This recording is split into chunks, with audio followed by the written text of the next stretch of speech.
The Oakland Roots. The fans hate them. We love them. Were we bought out by the Roots? Maybe. That's what happens when your admin's nice to us. I can and will be bought. But also, we do love this roster, and we love Ryan Martin. And the major storyline here is, will Ryan Martin's tactics, his tactical identity, travel west of the Mississippi? Yeah, and I kind of spotlight that as my theme here, if only because the West tends to be a little bit faster paced, a little bit more physical in a way that runs contrary to what we saw from Martin and Loudon. And I don't have any doubt that he's going to be able to successfully implement the tactical system writ large. How that fits in the West is a different question. But you look at the talent on paper, right? McCabe in that midfield is a holdover. Velo doing what he does as this roving forward. That's consistent. You add in Danny Trejo on that wing doing the Abacora things. Peter Wilson fresh off a golden boot.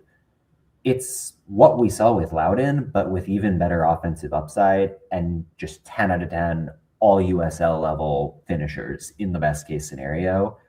It's very exciting if they can hold up the end of the bargain, given the physicality and the tempo of the West.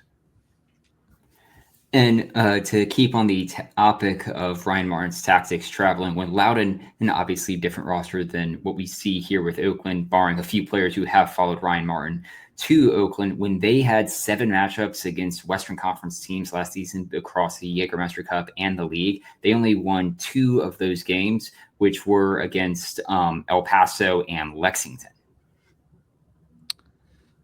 One thing I'm really highlighting for me personally, and you can look at a McCabe who has the conversation of possibly being the best kind of 6th in the league. He's in that conversation. Below who he's just inevitable constantly, and I feel like he doesn't get enough respect. We talked about it, I think it was last show. Peter Wilson may be the most under-respected Golden Boot winner ever. Trejo has his own thing going for him, where, I mean, he's one of the most decorated players that this league has to offer. But Tingy at right back is ever so underrated, and we named him to our halfway through the season best 11 last year. But even people who watch this show may not fully appreciate Tingy and what he brings from that right back position. And it might just be the refresh that this Roots team needs to kind of give them some balance. I forgot we did that. That's some Galaxy brain best 11 picking right there. Deduce Keegan Tingy. I love that. I also think that this team probably isn't done. Like, they're going to sign at least one more winger and forward, just looking at the mix they've got right now. And that's only going to make me more excited. There's also the aspect of maybe some of the unsung players they've added. Like David Garcia coming in from Spokane is somebody I think we might have actually put on our League One best 11, or I was fighting for it if not. Garcia was our right back option. Our center back option both times. He was all league in the midway and throughout at the very end of the season. Tingy was our right back. There we go. Yeah, but Garcia is great. Michael Edwards is somebody that Martin knew coming through the DC United pipeline. He was good on loan in Charleston last year, but kind of just didn't play that much.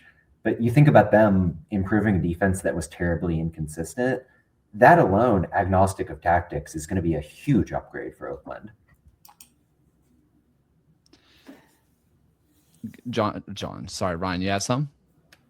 Yeah, and I also think Oakland's schedule is going to kind of help them here as well. They have a very interesting grudge match against Ryan Martin's old team on May 2nd with Loudon, and then they play Pittsburgh. But outside of that, the other 4 teams that they play in the Eastern Conference as well all missed the playoffs from last season, which at least bodes well for this Oakland team to really kind of bank on those points from these cross-conference matchups.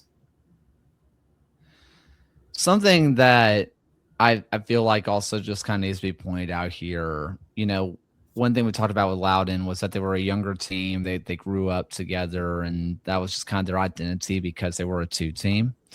And you get some of those younger guys coming over, but then you get these proven players, and you could even say a Trejo. But isn't it? I think it's personally really cool that you still get Nabil Hackshaw, who's planning to start at center back with them, where there was a while where it's like he's going to retire any day now. Like he just seems to have lost it. But he has looked revitalized in the last year, where you're pretty excited about what you see out of Hackshaw personally. That having that kind of experience in your back line, I think is going to do wonders for this Oakland team. I do think he may end up behind Edwards or Garcia. But again, like if he's your third center back in a 2-man grouping, that is a boon. He's been everywhere across this league. He's played as a 6. He's won games. That level of experience and a little bit of continuity for Oakland is a big deal. Like Trejo and Wilson are still kind of new to this whole vibe. There aren't a lot of real culture guys for Oakland, and Hackshaw can be that in a way that I think matters a lot. We also get the question of how do you guys think McIntosh can improve this year? I think one thing we saw under Benny Villauber was their back line was real. And one key part of that was Gagi was just an absolute menace once he kind of came in. I think with McIntosh, one thing that you want to see for me, his footwork's great. I mean, seriously, if you watch him in warm-ups, his footwork's awesome. His shot stopping is good, but not elite.